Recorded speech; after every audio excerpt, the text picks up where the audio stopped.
ओम शांति। भगवत गीता श्लोक क्लास में आज के श्लोक है 17वें अध्याय का 28वां श्लोक, अध्याय 17 का श्लोक नंबर 28। और ये 17वें अध्याय का अंतिम श्लोक है। श्लोक में हम बात समझ रहे थे अभी तक, अलग अलग प्रकार की श्रद्धा भावना जो है वो किस तरह से निर्माण होती है। तो देहधारियों के स्वभाव से ही ये श्रद्धा भावना निर्माण होती है और सात्विक राजसी तामसी इस तरह से होती है। इसी प्रसंग में हमने समझा है कि सात्विक दान, सात्विक राजसी दान, सात्विक राजसी सेवा और सात्विक राजसी तामसी तपस्या किसे कहा जाता है, और इसमें फल की अपेक्षा रखना न रखना, किस तरह से दैहिक कष्टदायी तपस्याएं या दान किया जाता है, इन सब बातों को अलग अलग रीति से हमने विस्तार से श्लोकों में समझा है। और यहाँ श्लोक में, अंतिम श्लोक में इसका सार बताया हुआ है कि जो सात्विक रीति से यज्ञ सेवा दान तपस्या करते होंगे तो उन्हें कोई फल की अपेक्षा रहती नहीं है, तो वो फिर भी प्राप्ति वाला है। और राजसी तामसी प्रकार के जो भी यज्ञ सेवाएं दान पुण्य किया जाता है वो सारा ही जैसी प्राप्ति होनी चाहिए वैसे नहीं हो पाती है। इसी हिसाब से आज के इस श्लोक में अश्रद्धा पूर्वक जो यज्ञ सेवा या दान किया जाता है उनकी प्राप्ति जो है न इस संसार में है न परलोक में है, इस तरह से बताया जा रहा है। तो आज का श्लोक है अध्याय 17 का श्लोक नंबर 28। श्लोक है अश्रद्धया हुतम दत्तम तपस्तप्तम कृतम च यत् असदित्य उच्यते पार्थ न च तत्प्रेत्य नो इह। श्लोक दोबारा, अश्रद्धया हुतम दत्तम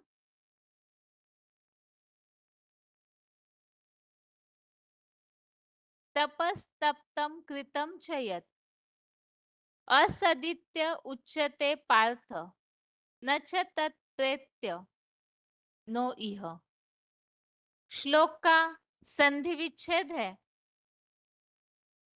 अश्रद्धया हुतम दत्तम तपः तप्तम कृतम च यत् असत् इति उच्यते पार्थ न च तत् प्रेत्य नो इह।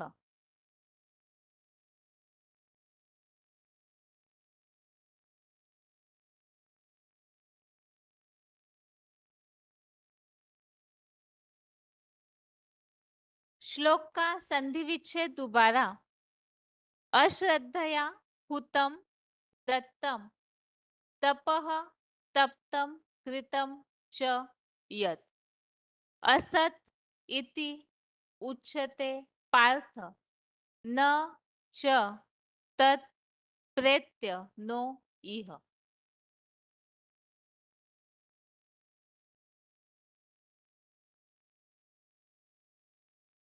शब्दों के अर्थ है पार्थ अर्थात है पृथ्वीराज, अश्रद्धया अर्थात अश्रद्धा पूर्वक, हुतम अर्थात यज्ञ सेवा, दत्तम अर्थात दान, तप्तम तपह अर्थात तापदायी तप, च अर्थात और, यत्कृतम अर्थात जो कर्म किया, असदिति अर्थात असत, ऐसे उच्यते कहा है। तत् अर्थात वह, न प्रेत्य अर्थात न मरकर, च अर्थात और, च नो अर्थात न इस, यह अर्थात संसार में है।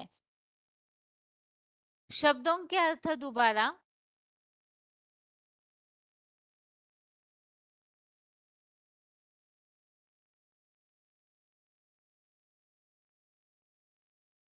पार्थ अर्थात हे पृथ्वीराज, अश्रद्धया अर्थात अश्रद्धा पूर्वक, हुतम अर्थात यज्ञ सेवा, दत्तम अर्थात दान, तप्तम तपह अर्थात तापदायी तप, च अर्थात और, यत कृतम अर्थात जो कर्म किया, असदिति अर्थात असत ऐसे, उच्चते अर्थात कहा है, तत् अर्थात वह, न प्रेत्य अर्थात न मरकर, च अर्थात और, नो अर्थात न, इह अर्थात इस संसार में। श्लोक का अर्थ है, हे पृथ्वीराज, अश्रद्धा पूर्वक यज्ञ सेवा,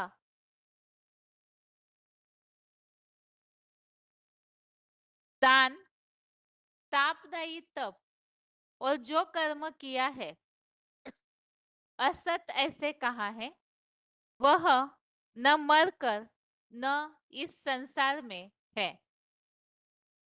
अब यहाँ इस तरह से पढ़ने से श्लोक का अर्थ थोड़ा अधूरा लग रहा है, इसलिए एक बार क्लैरिफिकेशन सहित अर्थ पढ़ते हैं।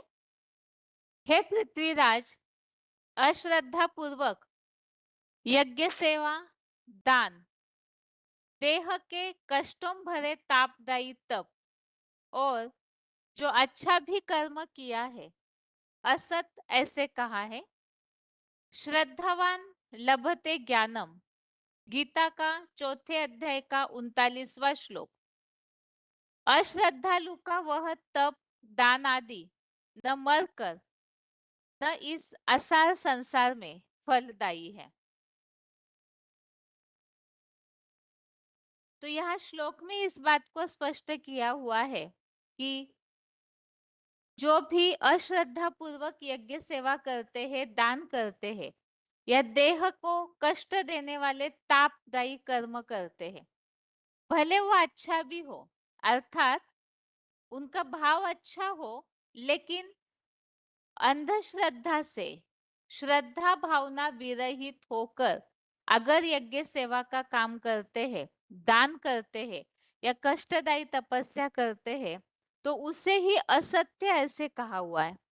क्योंकि गीता में प्राप्ति के लिए बताया है, श्रद्धावान लभते ज्ञानम, जो श्रद्धा भावना वाले हैं उन्हें ही प्राप्ति होती है, और जो अश्रद्धालु है उनका वो ताप, तप या दान आदि भी न मरकर ना ही इस असार संसार में फलदायी है। अर्थात श्रद्धा भावना वालों को ही प्राप्ति होती है, अंधश्रद्धा अश्रद्धा वालों को प्राप्ति नहीं होती है।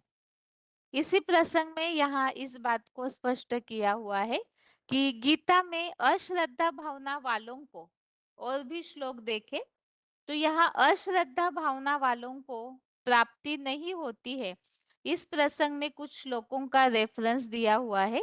एक तो अध्याय 3 का श्लोक नंबर 31।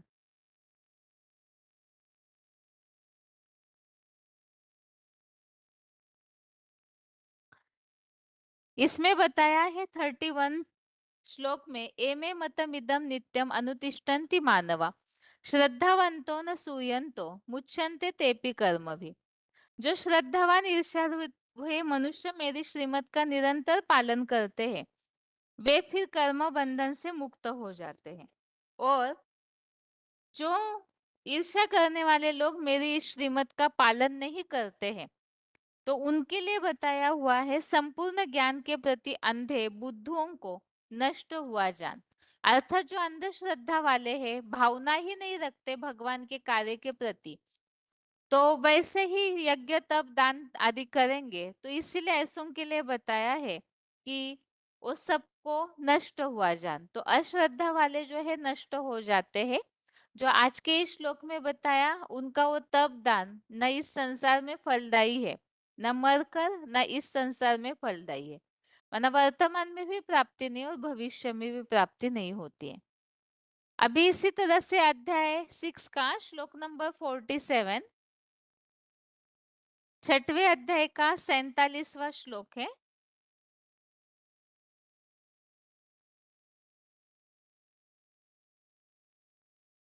योगिनाम अपि सर्वेषां मद्गतन्तेरन मद्गतेन अंतरात्मना श्रद्धावान भजते यो माम समय युक्त तमो मतः। इस श्लोक में बताया है कि जो योगियों में जो श्रद्धावान योगी मेरे में लगाई हुई अंतरात्मा अर्थात मन बुद्धि द्वारा मुझे याद करते हैं, भजते हैं, उसे मैं श्रेष्ठ मानता हूँ। अर्थात जो श्रद्धा भावना से भगवान को मानते हैं, पूरी भावनाओं को अर्पण करते हैं, तो भगवान उन्हें ही श्रेष्ठ मानते हैं। अश्रद्धा वालों को प्राप्ति नहीं होती है। ये बात अध्याय 9 का श्लोक नंबर 3। यह किताब में ये रेफरेंस नहीं दिया है, बाकी अश्रद्धा वालों के लिए रिजल्ट यहाँ बताया हुआ है। अश्रद्धाना पुरुषा धर्मस्यास्य परंतप अप्राप्य माम निवर्तन्ते मृत्यु संसार वर्तमनि। इस श्लोक में इस बात को स्पष्ट किया हुआ है कि गीता वर्णित धर्म की श्रद्धा न करने वाले पुरुष मुझको न पाकर के कृष्ण गति के मार्ग में, मृत्यु लोक में, आसुरी हिंसक जो मार्ग है उसमें पुनः लौट जाते हैं। तो जो भी भगवान को नहीं मानने वाले हैं तो उनकी क्या दुर्गति होती है, वो बात इस श्लोक में बताई हुई है। ऐसे ही अध्याय 12 का श्लोक नंबर 2, 12वें अध्याय के दूसरे श्लोक में भी जो श्रद्धा भावना वाले हैं उन्हें किस तरह से प्राप्ति होती है उस बात को स्पष्ट किया हुआ है। मय्यावेश मनो ये माम नित्य युक्ता उपासते श्रद्धया परयोपेतास्ते मैं युक्त तमामतः। अर्थात इसमें भी ये बताया हुआ है जो एक भगवान में ही पूरी तरह से मन बुद्धि को स्थिर करके योग युक्त हुए,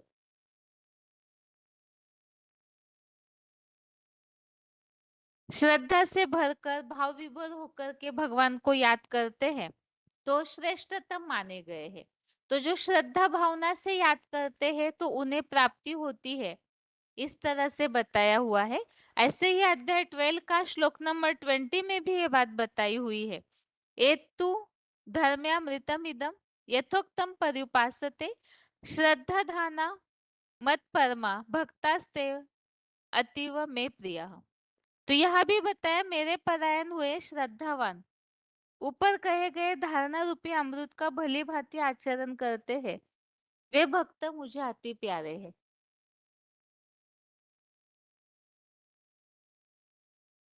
तो यह भी बताया है श्रद्धावान जो है उन्हें ही प्राप्ति होती है। ऐसे ही अध्याय 17 का श्लोक नंबर 3,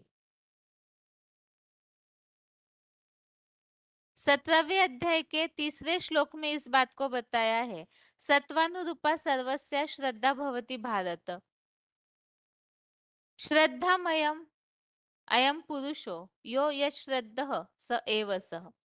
इसमें बताया सबकी श्रद्धा जो है अनादि निश्चित प्राणी स्वभाव के अनुकूल होती है और यह आत्मा श्रद्धा युक्त, जैसे यहाँ संगम युग में शूटिंग होती है उसी अनुसार ब्रॉड ड्रामा में भी उनके अंदर वैसे ही श्रद्धा भावना जो है वो पनपती है, ये इस बात को यहाँ स्पष्ट किया हुआ है। ऐसे ही अध्याय 17 का श्लोक नंबर 13, इसमें भी बताया है विधिहीनम असृष्टान्नम मंत्रहीनम दक्षिणम श्रद्धा विरहितम यज्ञम तामसम परिचक्षते। अर्थात विधि विधान से रहित, ब्रह्मा भोजन से रहित, मंत्र से रहित, मनमना भव के मंत्र से रहित, सम्मानहीन तथा श्रद्धाहीन यज्ञ कार्य तमोगुनी कहा जाता है।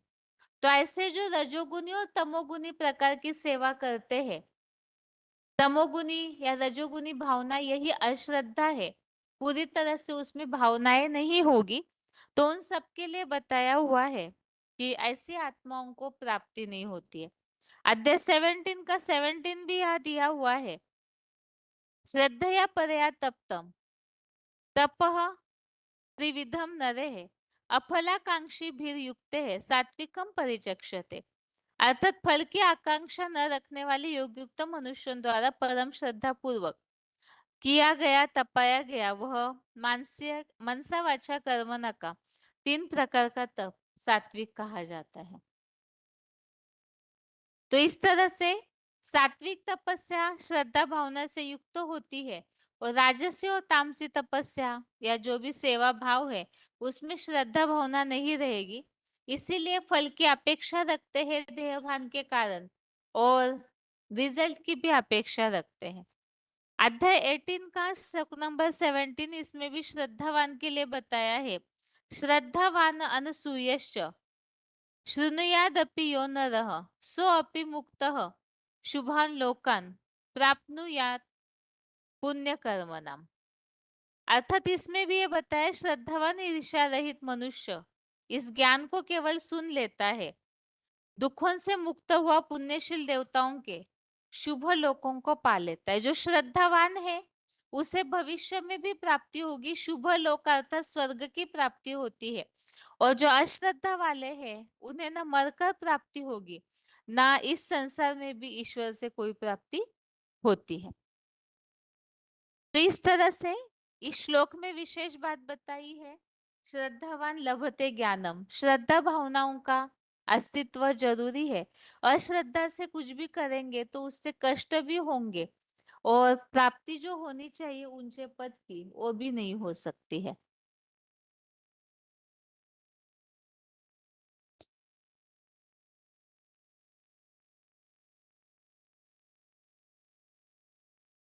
तो इस तरह से इस श्लोक में अश्रद्धा वाले या श्रद्धा न रखने वालों का रिजल्ट हमने समझा, प्राप्ति न होना। इसी प्रसंग में यहाँ एक पॉइंट लिया हुआ है वीसीडी नंबर 1040, वीसीडी नंबर 1040। सात्विक अवस्था नहीं है तो निश्चय अनिश्चय में आएंगे, अर्थात पूरी श्रद्धा भावना नहीं है तो ही निश्चय अनिश्चय आता है। इसी प्रसंग में यहाँ बताया है। आज यहाँ एक बात करेंगे, जहाँ ज्ञान में आए निश्चय बुद्धि बने तो यहाँ आकर के एक बात करेंगे, पर जब यहाँ से टूट जाएंगे तो वहां जाकर अर्थात दूसरी जगह जाकर दूसरी बात करेंगे। उनका ज्ञान ही सारा बदल जाता है। डिससर्विस बहुत कर लेते हैं, सत्यानाश हो जाती है। सत्यानाश होना माना जब झूठी बातें दूसरी जगह जाकर सुनावेंगे, सत्य का नाश किया या सत्य को आबाद किया, सत्य को नाश किया माना वो सच की दुनिया में सच्ची दुनिया में नहीं आवेंगे। अभी अभी निश्चय बुद्धि अभी अभी संशय में आ जाते हैं। तो यहाँ ये जो बात बताई हुई है कि अश्रद्धालु को तप दानादि न मरकर न इस संसार में फलदायी है। तो अश्रद्धा वाले अर्थात एक जगह श्रद्धा न होना, निश्चय न टिकना, अचल अडोल नहीं है अपनी श्रद्धा भावना के प्रति, तो ऐसों का रिजल्ट बताया हुआ है कि ज्ञान में आए निश्चय बुद्धि बने तो यहाँ आकर के एक बात करेंगे, फिर यहाँ से जब टूट जाएंगे तो वहां जाकर के डिससर्विस बहुत कर लेते हैं। दूसरी बात करेंगे, उनका ज्ञान ही सारा बदल जाता है। डिससर्विस बहुत कर लेते हैं, सत्यानाश हो जाती है। सत्यानाश होना माना जब झूठी बातें दूसरी जगह जाके सुनावेंगे तो सत्य का नाश किया या सत्य को आबाद किया, सत्य को नाश किया मानो सच की सत्य की सच्ची दुनिया में नहीं आवेंगे। अभी अभी निश्चय बुद्धि अभी अभी संशय में आ जाते हैं। तो इसमें यह बात स्पष्ट की हुई है, ऐसे अनिश्चय बुद्धि वालों को सत्य का नाश करने के कारण सच्ची दुनिया में स्थान नहीं मिलेगा, जिसके लिए हम मुरलियों में कई बार सुनते हैं सदगुरु निंदक थोर न पावे। जो सदगुरु की निंदा करने वाले हैं उन्हें संगम युगी स्वर्ग में भी स्थान नहीं मिलेगा और ब्रॉड ड्रामा में भी उनको प्राप्ति इसी तरह से होगी। जो भगवान बाप का रथ है प्रैक्टिकल में पार्ट बजा रहा होगा तो उसके नजदीक नहीं पहुंच पाएंगे। और विराट रूप में जो 11वें अध्याय है उसमें जो बात आई हुई है, जो ऐसे जिनके अंदर श्रद्धा भावना नहीं होती है, तो वही आत्माएं जो है वो धारणा नहीं करेंगे, और धारणा न करने के कारण ऐसी आत्माएं ही कुछ ना कुछ विघ्न पैदा करते रहेंगे। अपनी स्थिति को जैसे बनाना चाहिए वैसे नहीं बनाएंगे, और न बनाने के कारण ऐसी जो भी राक्षसी क्वालिटी की आत्माएं हैं वो फिर भगवान बाप के उस संपन्न स्वरूप के सामने भी ठहर नहीं सकते हैं। इसी प्रसंग में जो 11वें अध्याय का 36वां श्लोक है, उसमें भी एक प्रसंग इस तरह से आया हुआ है। स्थाने ऋषिकेश तव प्रकृत्या जगत प्रहुष्यत्य अनुरज्यते च रक्षंसि भीतानि दिशो द्रवन्ति सर्वे सर्वे नमस्यन्ति च सिद्ध संघा। तो इस श्लोक में इस बात को बताया हुआ है कि भगवान के उत्तम गुणगान में विश्व प्रसन्न होता है, उसमें प्रीति रखता है। और जो अंदर से डरे हुए हैं राक्षस क्वालिटी की आत्माएं, क्योंकि श्रद्धा भावना न होने के कारण डिससर्विस करते हैं, और ऐसे डिससर्विस करने वाली जो राक्षसी क्वालिटी की आत्माएं हैं, उनके लिए बताया कि वो भाग रहे हैं दूसरी दूसरी दिशाओं में और सिद्धों के समूह प्रणाम करते हैं। तो जो विराट रूप का पाठ प्रत्यक्ष होता है अंतिम समय में संसार के विनाश काल में, तो ऐसे सदगुरु की पहले से ही निंदा करने वाले राक्षस क्वालिटी की जो आत्माएं हैं, वो बताए दूसरे दूसरे दिशाओं में भाग खड़े होंगे। परमात्मा बाप से डायरेक्ट वर्षा लेने के लिए उनके पास उतनी शक्ति या क्षमता भी नहीं होती है। तो इस तरह से आज के इस श्लोक का अर्थ हमने समझा है। अभी आगे उच्चारण और कुछ पॉइंट्स।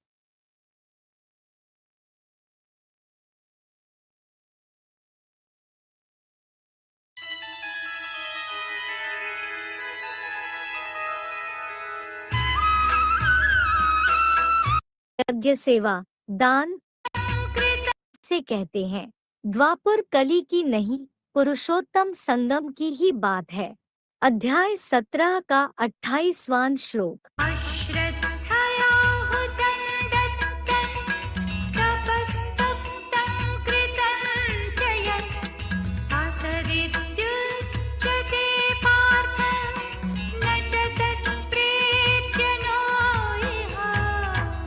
पार्थ अश्रद्धया हुतम दत्तम तप्तम तपः। है पृथ्वीराज, अश्रद्धा पूर्वक यज्ञ सेवा दान तापदायी तप च यत्कृतम असदिति उच्यते। और जो कर्म किया असत ऐसे कहा है। तत् न प्रत्य च नो एह, वह न मरकर और न इस संसार में है। पार्थ अश्रद्धया हुतम दत्तम तप्तम तपः च यत्कृतम असदिति उच्यते तत् न प्रत्य च नो एह। भावार्थ, है पृथ्वीराज, अश्रद्धा पूर्वक यज्ञ सेवा दान देह के कष्टों भरे तापदायी तप और जो अच्छा भी कर्म किया असत ऐसे कहा है। श्रद्धावा लभते ज्ञानम गीता के 4 अध्याय का 39वां श्लोक। अश्रद्धालु का वह तप दानादि न मरकर और न इस असार संसार में फलदायी है। फुटनोट। गीता में अश्रद्धा भावना वालों का और भी देखें। 3 अध्याय का 31वां श्लोक, 6वें अध्याय का 47वां श्लोक, 12वें अध्याय का 2 और 20वां श्लोक, 17वें अध्याय का 3, 13वां और 17वां श्लोक और 18वें अध्याय का 71वां श्लोक। तत्सदिति श्रीमद्भगवद्गीता उपनिषत्सु ब्रह्म विद्यायां योगशास्त्रे श्रीकृष्णार्जुन संवादे श्रद्धात्रय विभाग योगो नाम 17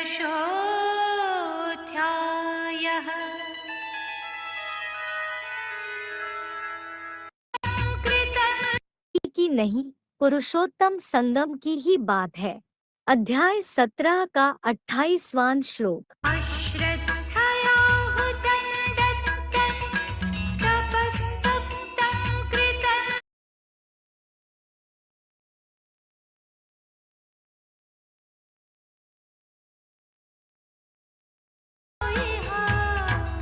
पार्थ अश्रद्धया हुतम दत्तम तप्तम तपा। है पृथ्वीराज, अश्रद्धा पूर्वक यज्ञ सेवा दान तापदायी तप च यत्कृतम असदिति उच्यते। और जो कर्म किया असत ऐसे कहा है। तत् न प्रत्य च नो एह, वह न मरकर और न इस संसार में है। पार्थ अश्रद्धया हुतम दत्तम तप्तम तपः च यत्कृतम असदिति उच्यते तत् न प्रत्य च नो एह। भावार्थ, है पृथ्वीराज, अश्रद्धा पूर्वक यज्ञ सेवा दान देह के कष्टों भरे तापदायी तप और जो अच्छा भी कर्म किया असत ऐसे कहा है। श्रद्धावान लभते ज्ञानम, गीता के चौथे अध्याय का 39वां श्लोक।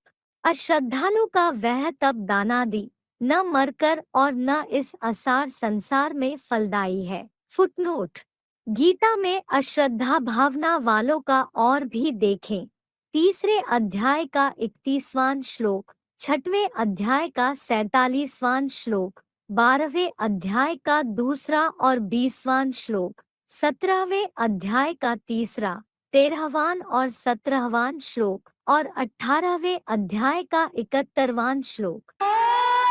तत्सदिति श्रीमद्भगवद्गीता सुपनिषत्सु ब्रह्म विद्यायां योगशास्त्रे श्रीकृष्णार्जुन संवादे श्रद्धात्रय विभाग योगो नाम सप्तदशोऽध्यायः।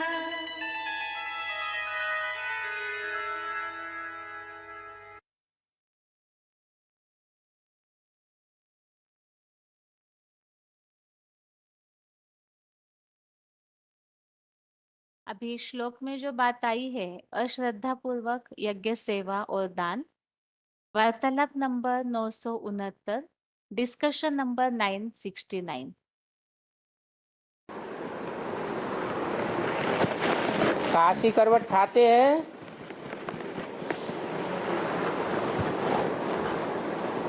तो कुएं में कूदते हैं। कुएं में अंधेरा है या रोशनी है? अंधेरे में कूदना माना अंधकार में कूदना, अज्ञान में कूद जाना, अंधविश्वास में अपने को नष्ट कर देना।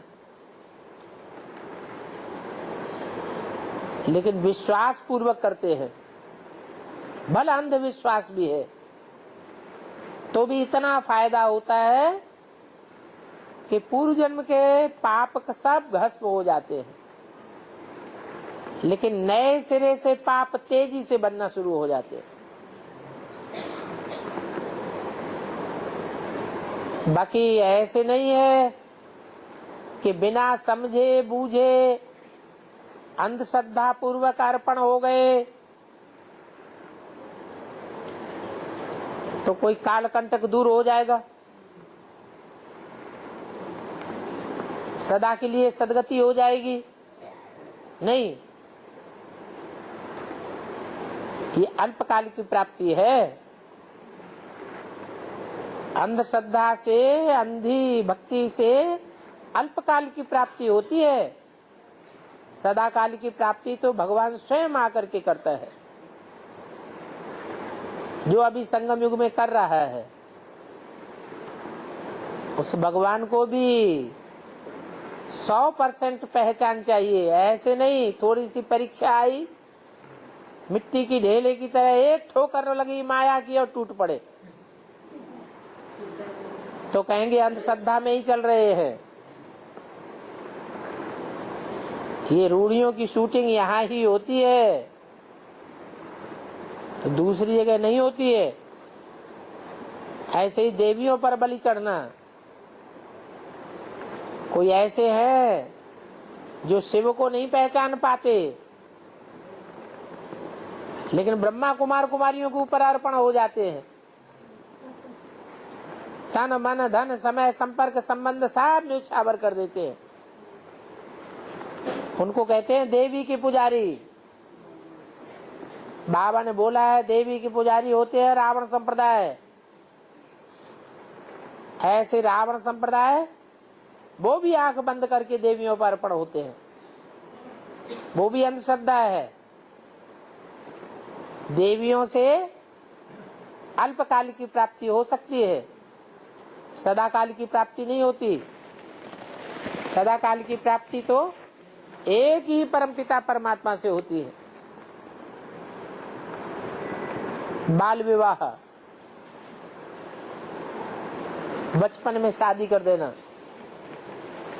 भगवान बाप भी आते हैं तो कोई ऐसे हैं जो बच्चे समझदार भी नहीं हो पाते और अर्पण कर देते हैं। बालकपन में ही अर्पण कर देना। कम से कम कुछ तो बुद्धि में ज्ञान आए, कुछ तो श्रद्धा विश्वास बैठे तो अर्पण करना अच्छी बात है।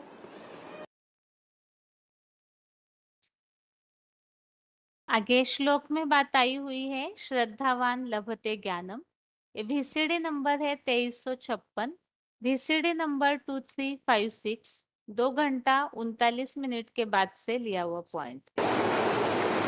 भगवान अपने बच्चों को मूर्ख बनाने नहीं आया है। अंधश्रद्धा अंधविश्वास ही बनाने नहीं आया है। श्रद्धा विश्वास अच्छी चीज है, अंधश्रद्धा अंधविश्वास अच्छी चीज नहीं। तो श्रद्धावान लभते ज्ञानम,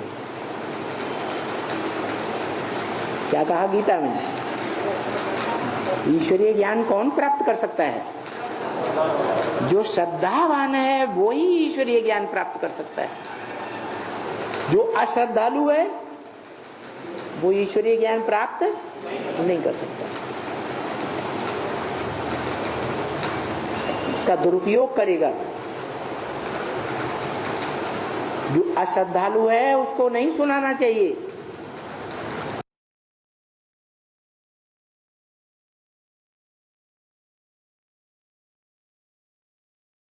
तो श्लोक में जो बात बताई हुई है कि जो अश्रद्धा वाले हैं, ऐसों के द्वारा दिया हुआ दान, यज्ञ, सेवा और देह के कष्टदायी जो भी तप वगैरह करते हैं, भले वो अच्छा भी हो लेकिन फिर भी उसकी जो प्राप्ति होनी चाहिए इस संसार में या मरकर भी वो प्राप्ति नहीं होती है। और ये प्राप्ति नहीं होती है, इसी के लिए हमने शुरुआत में ही एक पॉइंट समझा था, VCD नंबर 1040। आज यहाँ एक बात करेंगे, यहाँ ज्ञान में आए, निश्चय बुद्धि बने, और यहाँ आकर के एक बात करेंगे और जब यहाँ से टूट जाएंगे तो वहां जाकर दूसरी बात करेंगे। उनका ज्ञान ही सारा बदल जाता है। डिससर्विस कर लेते हैं, सत्यानाश हो जाती है। अब सत्यानाश होना माना, जब झूठी बातें दूसरी जगह जाकर सुनाएंगे तो सत्य का नाश किया या सत्य को आबाद किया। सत्य को नाश कर दिया माना वो सच्ची दुनिया में नहीं आवेंगे। तो श्लोक में ये बात बताई हुई है, ऐसे जो अश्रद्धालु है, श्रद्धा भावना एक जगह टिकी हुई नहीं है, अश्रद्धा है, तो ऐसे अश्रद्धा वालों को इस संसार में भी प्राप्ति नहीं और मरकर माना भविष्य के लिए भी प्राप्ति नहीं। यही बात यहाँ बताई हुई है कि जो ऐसे अनिश्चय बुद्धि वाले हैं, संशय में आ जाते हैं, तो सच्ची दुनिया में नहीं आएंगे। और इसी तरह से जो अध्याय 9 का श्लोक नंबर 3 है, उसमें हमने समझा है अश्रद्धाना पुरुषा धर्मस्यास्य परंतप। ऐसे जो अश्रद्धालु है वो सीधा ही मृत्यु लोक के मार्ग में अर्थात द्वापर कलयुगी दुनिया में आते हैं, नरक लोक में पुनः लौट जाते हैं। और विशेषकर श्रद्धा एक जगह टिकने के कारण ही अलग अलग जन्मों में अलग अलग जगह पे जो यहाँ संगम युग में कन्वर्ट होने की शूटिंग करती है ऐसी आत्माएं, परिणाम स्वरूप द्वापर कलयुग में भी और धर्मों के प्रभाव में जाकर उनकी प्रजा बनते जाते हैं। तो मरकर भी प्राप्ति नहीं, और इस संसार में जो पुरुषोत्तम संगम युग में प्राप्ति होनी चाहिए वो नहीं होती, जिसके लिए बताया गया है, सद्गुरु निंदक ठोर न पावे। जो सद्गुरु की निंदा करने वाले हैं, अनिश्चय बुद्धि होते हैं, संशय बुद्धि विनशंती होते हैं, तो उनके पद का भी नाश हो जाता है। ये आज के श्लोक का अर्थ है। और अभी आगे रिवीजन के लिए श्लोक है 14वें अध्याय का 14वां अध्याय 14 का श्लोक नंबर 14। श्लोकों में हम अभी तक ये बात समझ रहे थे कि मनुष्यों के प्रकृति से उत्पन्न हुए 3 गुण और इन 3 गुणों का किस तरह से आत्माओं पर असर होता है उसे हम समझ रहे थे। सात्विक गुण सुख में बांधता है, रजोगुण जो है लोभ आसक्ति अशांति में बांधता है, और तमोगुण जो है वो अज्ञान अंधकार में ले जाता है, लापरवाही आलस निद्रा और भूले करने के स्थिति तक पहुंचाता है और अज्ञान अंधकार में ठोकरे देता है। तो इसी प्रसंग में आगे यहाँ जैसे हमने समझा है कि कलयुगांत में तो तमोगुण बढ़ जाता है। अब तमोगुण से सत्वगुण आने के लिए क्या करना है, तो उसका उपाय हमने समझा। सर्व द्वारेषु अर्थात इंद्रिय द्वारों से जहां से भी गंध निकलती है उन सब द्वारों से जब ज्ञान प्रकाश उपजने लगे तो सत्वगुण विशेष बढ़ा हुआ जान। तो महामृत्यु के समय विनाश के पहले जो भी पुरुषार्थ से ज्ञान की पराकाष्ठा से ऐसे अपने को सत्वगुणी बनाते हैं तो उन्हें प्राप्ति होती है।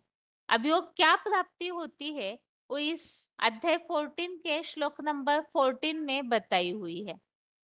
तो श्लोक है यदा सत्वे प्रवृद्धेतु प्रलयम याति देहभृत् तदा उत्तम विदान लोकान अमलान प्रतिपद्यते। श्लोक दोबारा यदा सत्वे प्रवृद्धेतु प्रलयम याति देहभृत् तदा उत्तम विदान लोकान अमलान प्रतिपद्यते। अर्थात कल्पांत में जब देहधारी ब्रह्मावत्स योग द्वारा ब्रह्मणत्व का सत्वगुण अति बढ़ने पर महाविनाश की प्रलयकालीन महामृत्यु पाता है, तब तो पुरुषोत्तम संगम से ही पुरुषोत्तम को जानने वालों के निर्मल स्वर्गीय लोकों की देवताई पीढ़ियों में जन्म पाता है। तो श्लोक में बताया हुआ है सत्वगुण कैसे बढ़ेगा, तो जो भी ब्रह्मावत्स है ब्राह्मण वो अपने याद की पराकाष्ठा से योग से सत्वगुण को बढ़ाते, क्योंकि जिसको याद करेंगे तो वैसे ही स्थिति बनती है। और ऐसे सत्वगुण बढ़ने पर जो प्रलयकालीन महामृत्यु पाता है तो वो पुरुषोत्तम को जानने वालों के निर्मल स्वर्गीय लोकों की देवताई पीढ़ियों में जन्म पाता है। तो ऐसी आत्माएं जो है वो स्वर्ग की देवताई पीढ़ियों में ही जन्म पाती है। अभी आगे इस श्लोक का उच्चारण और पॉइंट्स। सतोगुणी स्थिति में महामृत्यु पाने वाले की क्या गति होती है?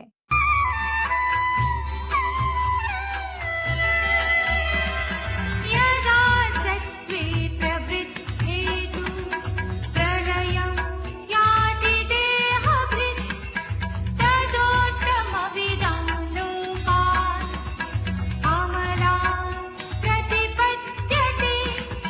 कल्पांत में जब देहधारी ब्रह्मावत्स योग द्वारा ब्राह्मणत्व का सत्वगुण अति बढ़ने पर महाविनाश की प्रलयकालीन महामृत्यु पाता है, तब तो वह पुरुषोत्तम संगम से ही पुरुषोत्तम को जानने वालों के निर्मल स्वर्गीय लोकों की देवताई पीढ़ियों में जन्म पाता है। योग द्वारा सतोगुणी स्थिति में महामृत्यु पाने वाले की क्या गति होती है?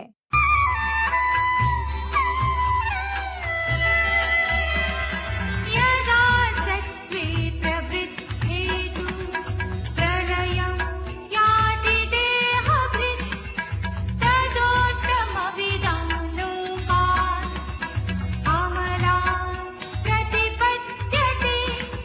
कल्पांत में जब देहधारी ब्रह्मावत्स योग द्वारा ब्राह्मणत्व का सत्वगुण अति बढ़ने पर महाविनाश की प्रलयकालीन महामृत्यु पाता है, तब तो वह पुरुषोत्तम संगम से ही पुरुषोत्तम को जानने वालों के निर्मल स्वर्गीय लोकों की देवताई पीढ़ियों में जन्म पाता है। योग द्वारा सत्वगुण बढ़ जाता है। अभी हम ये VCD नंबर 1685, VCD नंबर 1685। ब्राह्मण हैं, फिर ब्राह्मण से देवता बनेंगे। बाबा को याद करते रहेंगे तो तुम्हारी आत्मा सतो प्रधान बन जाएगी।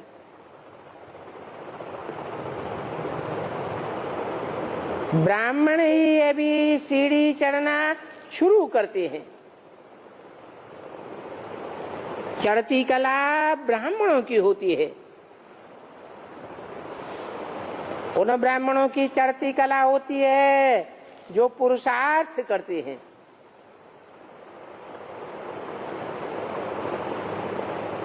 शरीरार्थ नहीं करते। किसके अर्थ करते हैं? पुरुष माने आत्मा, पुरुषार्थ आत्मा के अर्थ करते हैं।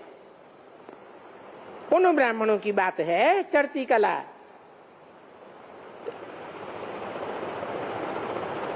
परंतु तुम्हारे में भी नंबरवार हैं, इसलिए बाप कहते हैं कि मुझे याद करो तो तुम सतो प्रधान बन जाएंगे।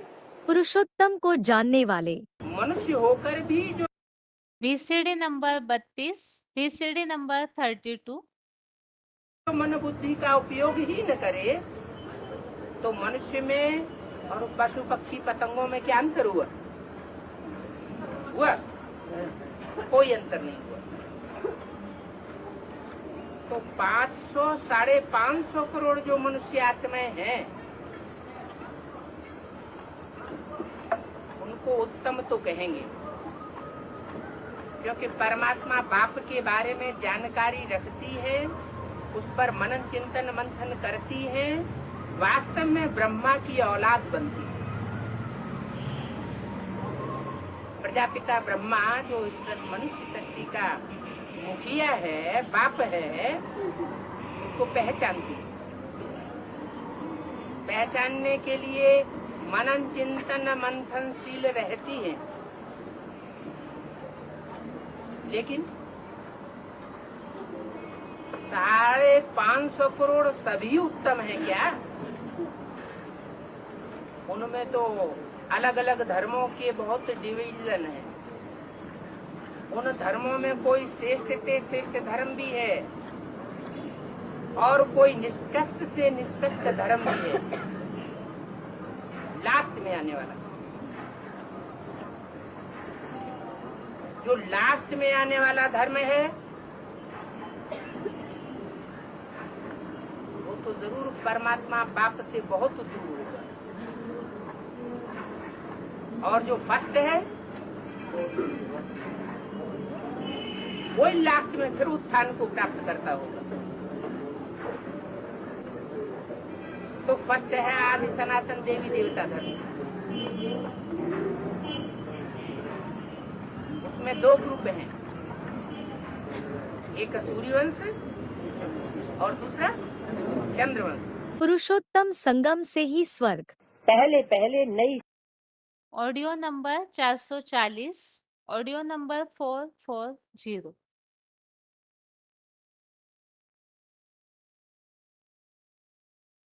सतोगुणी स्थिति में महामृत्यु पाने वाले की क्या गति?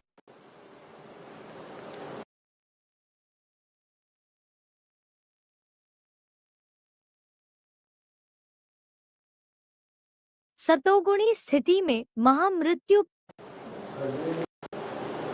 की माना जरूर संगम युग में क्या कहा? पहले पहले नई सृष्टि है संगम युग की। क्या कहा? सतयुग की है नई सृष्टि या संगम की है? संगम की अभी नई सृष्टि है? अभी संगम युग में नई सृष्टि है? कब? पहले पहले नई सृष्टि है संगम की, माना जरूर संगम युग में ही कोई पुरुषोत्तम संगम युग है जिसमें पुरुषोत्तम और पुरुषोत्तमनी संसार के सामने प्रत्यक्ष होते हैं, तो स्वर्णम संगम युग कहा जाता है। सत्वगुण बढ़ने पर महामृत्यु पाकर स्वर्गीय लोकों में जन्म। तो बाप कहते हैं VCD नंबर 1331, VCD नंबर 1331। तुम सात की तीरी पर बहस लाया हुआ हूं।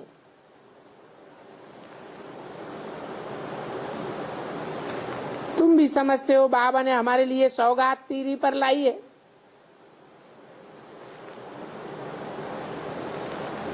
फिर हम पुनर्जन्म भी स्वर्ग में लेंगे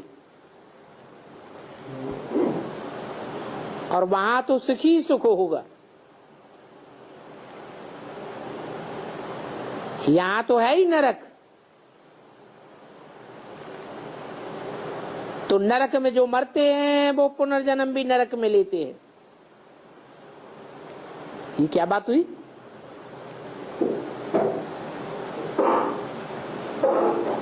है स्वर्ग कैसे आवेगा? अभी क्या है? तो नरक में जो मरेंगे 70-71 साल तो हो चुके। नरक में मरेंगे तो नरक में दुख की दुनिया में जन्म लेंगे और स्वर्ग अभी है नहीं, तो स्वर्ग में मरेंगे कैसे? है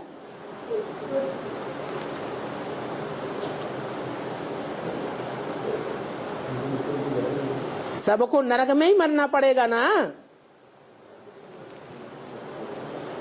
या कोई स्वर्ग में मरेंगे?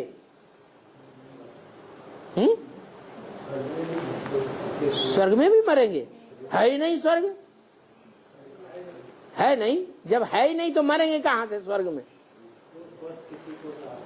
है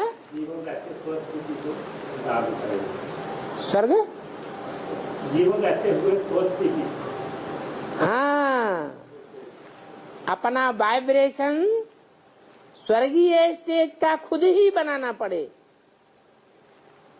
ज्ञान की इतनी पराकाष्ठा हो जाए, आत्मा पुरुषार्थ करते करते ऐसी ऊंची स्टेज को प्राप्त कर जाए कि जो भी हमारे वातावरण में, वायुमंडल में आवे, हमारे संसर्ग संपर्क में आवे, वो भी खुशी का अनुभव करे। तो हमारी दुनिया कैसी हो गई? नरक हो गई या स्वर्ग हो गई? स्वर्ग हो गई। अपने वाइब्रेशन का निर्माण हम खुद ही करते हैं।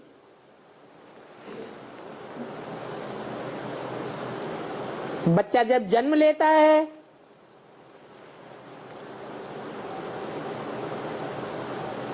तो जन्म लेने से पहले आत्मा को पिछला शरीर छोड़ना पड़ता है ना। शरीर छोड़ने से पहले ही उसका गर्भपिंड तैयार होने लगता है।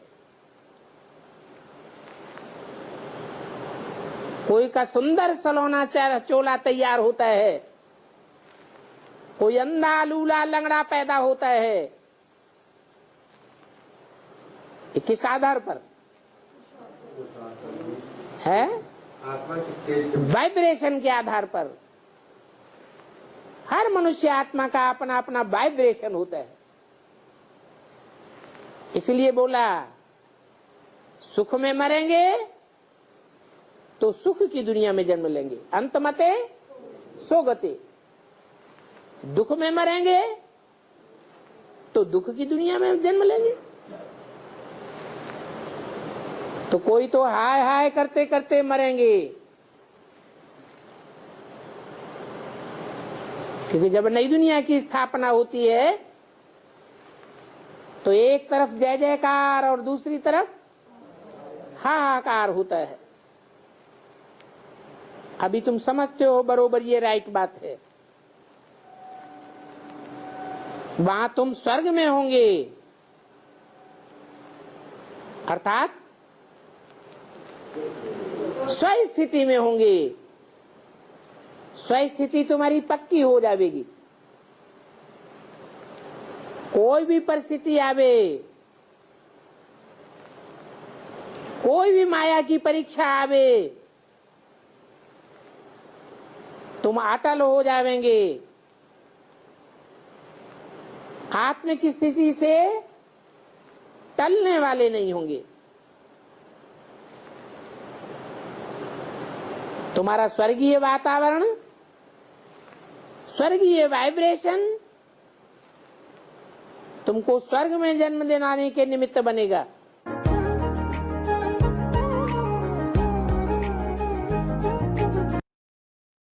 इस तरह से 14वें अध्याय के इस 14वें श्लोक में हमने इस बात को समझा है कि कलयुग में तो तमोगुण बढ़ा हुआ है, जो लापरवाही, आलस, निद्रा इन सब में डाल देता है। और कलयुग से सतयुग में जाना है, तमोगुण से सतोगुण में ट्रांसफर होना है। तो इसके लिए दो बातें बताई है। एक तो इसके पीछे के श्लोक में हमने समझा सब इंद्रिय द्वार जहाँ से गंध निकलती है, वहां से ज्ञान प्रकाश उपजने लगे, अर्थात हर कर्म ज्ञान युक्त होने लगे, ज्ञान की पराकाष्ठा इतनी हो जाए तो उस समय सत्वगुण विशेष बढ़ा हुआ है, ऐसा जान ले। और इस 14वें श्लोक में बताया है कि सत्वगुण अति बढ़ने पर, ज्ञान की पराकाष्ठा से जब सत्वगुण बढ़ जाएगा और ऐसे समय में, महामृत्यु के समय, विनाश काल में, ऐसी आत्माएं पुरुषोत्तम को जानने वाले निर्मल स्वर्गीय लोकों की प्राप्ति करते हैं। और उसके लिए हमने अभी पॉइंट में समझा कि जितना यहाँ सात्विक अवस्था होगी, इसी दुनिया में रहते रहते जो अपनी सत्वगुणी स्टेज बना लेते हैं तो सुखदायी होंगे अपनी और आत्माओं के लिए भी। उनके वाइब्रेशन इतने सात्विक होंगे, उस वाइब्रेशन के आधार से ही बताया स्वर्ग की दुनिया के वाइब्रेशन होंगे, तो ऐसे समय मृत्यु पाने वालों को स्वर्ग की ही प्राप्ति हो जाती है। और अभी आज के श्लोक को एक बार रिवाइज करके आज का क्लास पूरा करते हैं। अध्याय 17 में 17 में श्रद्धा त्रय विभाग योग। इस अध्याय में शुरुआत से हमने इन बातों को समझा है। ये 17वें अध्याय का अंतिम श्लोक है और शुरू से हमने इस तरह से समझना शुरू किया कि 16वें अध्याय में बताया था कि जो अपने मनमत अनुसार यज्ञ सेवा का कार्य करते हैं तो उन्हें सुख या परम गति की प्राप्ति नहीं होती है। और इसी के लिए ये बताया है कि श्रद्धा भावना जो है, श्रद्धा भावना के अनुकूल, श्रद्धा भावना से भर करके जो भी कार्य करते हैं उनका वो जो फल है सात्विक, राजसी, तामसी किस तरह से होता है, इस पर भगवान ने अर्जुन को समझाया है। श्रद्धा भावना ये अलग अलग प्रकार से होती है, जो मनुष्यों के, देहधारियों के स्वभाव से ही तैयार होती है। तो सात्विक, राजसी और तामसी श्रद्धा भावना, और इसी से ही जुड़े हुए हैं यज्ञ सेवाएं, तपस्याएं, दान। और वो किस तरह से होता है, उसकी निशानियां क्या क्या होती है, इसे हमने 17वें अध्याय में विस्तार से समझा है। जो सत्वगुणी है देवताओं को पाते हैं, देवताओं की पूजा करते हैं। राजसी लोग जो है वो यक्ष राक्षसों की, तामसी लोग जो है भूत प्रेतों की पूजा करते हैं। ऐसे तामसी लोग जो है अहंकार से भरकर जो जबरियन हठयोग वाला जो भी कर्म या तपस्या करते हैं, तो उनके लिए बताया हुआ है वो भगवान के अर्थात योग ऊर्जा के निंदक है और उन्हें आसुरी निश्चय वाला समझ। जो सात्विक आत्माएं हैं उनका भोजन आयु, बुद्धि बल बढ़ाने वाला होगा, चिकना, रसीला होगा। राजसी आत्माओं का भोजन कड़वा, खट्टा, नमकीन, अति तीखा, दाह युक्त होगा। और तामसी आत्माओं का भोजन नष्टकालीन आहार, बासी, झूठा, इस तरह से होगा। इसके अलावा हमने इस तरह से समझा है कि किस तरह से यज्ञ सेवा का सात्विक कार्य होता है, जिसमें फल की अपेक्षा नहीं और श्रीमत अनुकूल होता है। राजसी यज्ञ सेवा जिसमें फल की अपेक्षा, मान मर्तबे की अपेक्षा रहती है। और तामसी जो है उसके लिए बताया हुआ है सम्मानहीन, ब्रह्मा भोजन से रहित, मन मना भव के मंत्र से रहित, ऐसी यज्ञ सेवा होती है। ऐसे ही तपस्या के लिए भी हमने समझा दैहिक तपस्या क्या होती है, ब्रह्मचर्य का पालन करना, सरलता, इसके अलावा किसी को दुख न देना और शुद्धता, ये सारा दैहिक तप है। वाणी के तप में हमने समझा किसी को भी उद्वेगित करने वाली वाणी न हो, मिठास भरी और सत्य हितकारी बात कहना, बोल शुभ होने चाहिए। और मानसिक तप जो है इसमें आत्म संयम, शांत भाव, मौन, विशेष प्रकार से संकल्पों की शुद्धि, इसके लिए हमने समझा। इसी तरह से सात्विक, राजसी और तामसी तपस्याओं के बारे में भी समझा। सात्विक, राजसी और तामसी दान क्या होता है, इसे भी हमने समझा। और किस तरह से यज्ञ कार्य की शुरुआत, जैसे पुरुषोत्तम संगम युग में ओम से सारे कार्य की शुरुआत होती है, तो इसका कारण बताया है कि एक तो त्रिमूर्ति से जुड़े हुए निराकार परमपिता शिव और उनके द्वारा अर्थात ब्रह्मा का जो अध्यादेश है, उपदेश है अर्थात श्रीमत, तो उस श्रीमत पर चलना अर्थात ओम तत्, और सत अर्थात सत्कर्म अर्थात ईश्वरीय यज्ञ सेवा का कार्य। और इसी के कारण से भक्ति मार्ग में जो भी कर्म कांड होते हैं शुरू, वो सबकी शुरुआत ओम तत्सत इस शब्द से ही होती है। और इसका वास्तविक अर्थ हमने समझा कि जो भी यज्ञ सेवा के कार्य श्रद्धा भावना पूर्वक किए जाते हैं, वो सत्य कर्म कहे जाते हैं, श्रेष्ठ कर्म कहे जाते हैं। और श्रीमत अनुकूल जो कर्म है वो भी श्रेष्ठ कर्म कहे जाते हैं। इसी के लिए ही हमने समझा कि अच्छाई के अर्थ में ही, सद्भाव के अर्थ में ही सत इस शब्द का उपयोग किया जाता है। और लास्ट में इस अंतिम श्लोक में हमने इस तरह से समझा है कि अश्रद्धा भावना वाले, श्रद्धा भावना वालों की प्राप्ति और अश्रद्धा भावना वाले जो है उनकी अप्राप्ति क्या है, वो यहाँ समझाई हुई है।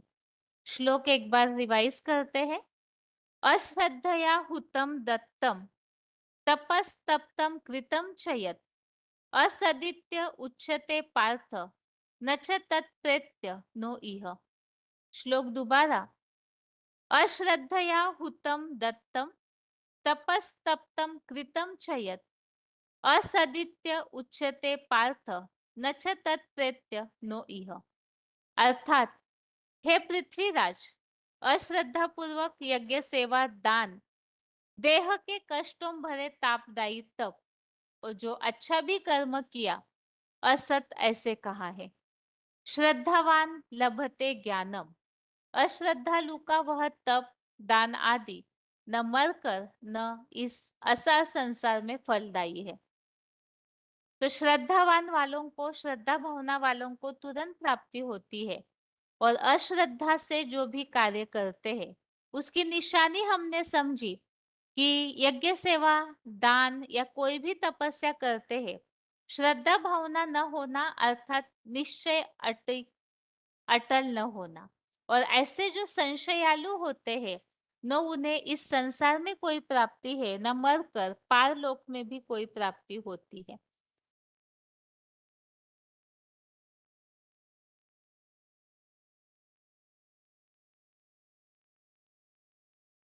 ऐसे अश्रद्धा वाले, ईर्ष्यालु जो है उन्हें नष्ट हुआ जान, अश्रद्धालु जो है पुनः इस संसार में अर्थात स्वर्गीय संसार में नहीं आते, बल्कि मृत्यु लोक में वापिस लौट जाते हैं।